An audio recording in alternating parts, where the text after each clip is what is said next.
সবাই যখন NCL টি-20 tournament খেলার জন্য ঢাকা থেকে সিলেটের পথে, তখন বাংলাদেশ দলের অধিনায়ক নাজমুল হোসেন শান্ত নিজের সঙ্গে লড়াই করছেন বিসিবি একাডেমি মাঠে। টুর্নামেন্ট খেলতে দলে থাকা প্রায় সব ক্রিকেটারই ক্যাপিটাল ছেড়েছেন। তাহলে কি এনসিএল এর কুড়ি ওভারের টুর্নামেন্টও খেলা হবে না শান্তর? আফগানিস্তানের বিপক্ষে দ্বিতীয় ওয়ানডেতে কুচকির চোটে পড়েন শান্ত। ইনজুরি থেকে সেরে ওঠার পর কয়েক সেশন ব্যাটিংও করেছেন টাইগার অধিনায়ক।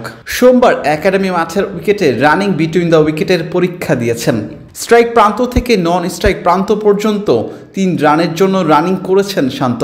মূলত ম্যাচ ফিটনেস অনুযায়ী একজন খেলোয়াড় ন্যূনতম 10 সেকেন্ডের মধ্যেই 3 বারের জন্য 22 গজের প্রান্ত বদল করতে পারেন। স্বস্তির খবর, শান্ত বেঞ্চমার্ক অতিক্রম করেছেন।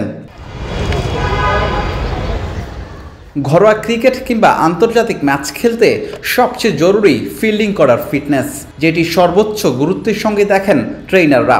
শান্ত আসলেই কতটা ফিট হয়ে উঠেছেন তা জানা যাবে এই পরীক্ষা শেষে। শান্তর জন্য বেঁধে দেওয়া হলো 30 মিটার দূরত্ব।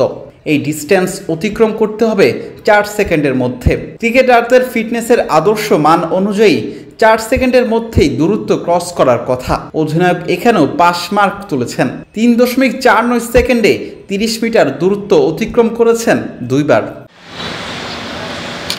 কতটা ফিট আছেন শান্ত? প্রতিযোগিতামূলক ম্যাচ খেলতে কতটা তৈরি তিনি? উত্তরটা পেয়ে গেছেন নিশ্চয়ই। ক্যারিবিয়ানে টেস্ট সিরিজ মিসের পর চলতি ওয়ানডে সিরিজও মিস করছেন তিনি। যতটুকু জানা গেছে, টি-20তেও ফিরছেন না শান্ত। 11 ডিসেম্বর থেকে শুরু হওয়া ন্যাশনাল লিগের টি-20 ভার্সনে শুরু থেকেই দেখা যাবে না তাকে। ম্যাচ খেলার মতো ফিটনেসের জন্য আরও কয়েকদিন ব্যাটিং অনুশীলন করতে হবে শান্তকে। পুরোপুরি ফিট হয়েই নিজ বিভাগ রাজশাহীর হয়ে মাঠ মাদাবেন শান্ত।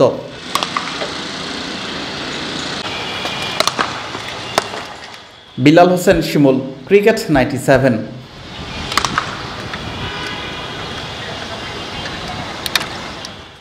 মিলিয়ন অফার ওয়ালটন ফ্রিজ কিনে পেতে পারেন 20 লক্ষ টাকা। রয়েছে কোটি কোটি টাকার নিশ্চিত উপহার।